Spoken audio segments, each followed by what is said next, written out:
Well, what do you know? The last place Astros can indeed compete with their in-state rivals from time to time. Houston pulled off the upset over the AL West leading Rangers last night, setting up today's rubber game at the ballpark in Arlington. Will we see more Astro magic today? There's manager Bo Porter. He sure hopes so. Hey, our news anchor Adam Hammonds, did you know he's a Ranger fan? Pretty upset that Adrian Beltre isn't an all-star this year, and a case can be made with this big-time blast out to left. Puts the Rangers up 4-2. Nelson Cruz, however, he is an all-star for the Rangers. Reason being, he's able to do things like this. That's an RBI out to right field. Ian Kinsler scores, and the Rangers beat the Astros on a Sunday afternoon. 5-4, the final score there. It was once called the 100-year decision, Texas A&M making the choice last year to take their athletic talents away from the Big 12 and into the SEC. You probably had your doubts on how the Aggies would match up against much tougher competition. But with the on-field success this past year, it appears A&M has indeed figured out their new home. Let's take a look back at the year that was and what it means going forward for the Maroon and White. Not a bad first year for the Aggies in the SEC. A big reason, of course, is A&M football. 11 wins in America's toughest conference, all led by quarterback Johnny Manziel. The redshirt freshman scrambled his way to a Heisman Trophy along with an abundance of other honors.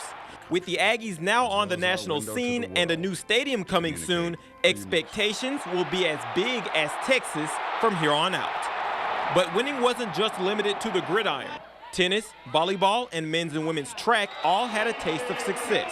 But the main course went to women's basketball, who despite facing powerhouses Tennessee and Kentucky, captured the team's first SEC championship.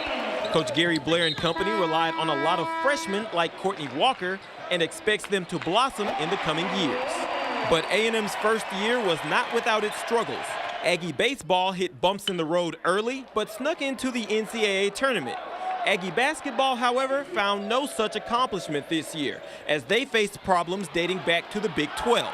In his third year as coach, the victories over Kentucky and Arkansas are positives that Billy Kennedy will need to build on in order to match the achievements of the other Aggie sports.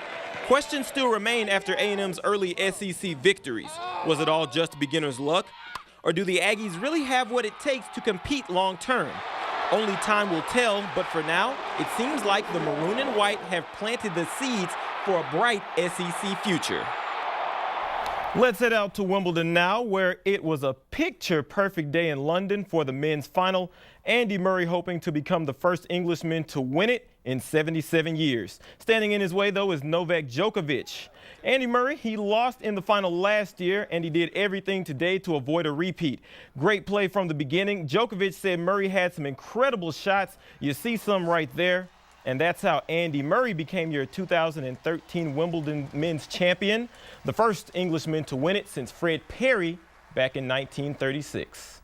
Last stop, Corey Jefferson had 14 points and 11 rebounds as the United States steamrolled the United Arab Emirates 140-46 in the World University Games. You think the 92 Dream Team was playing based on that score, right? Come back tonight at 10 because we'll have highlights from that game.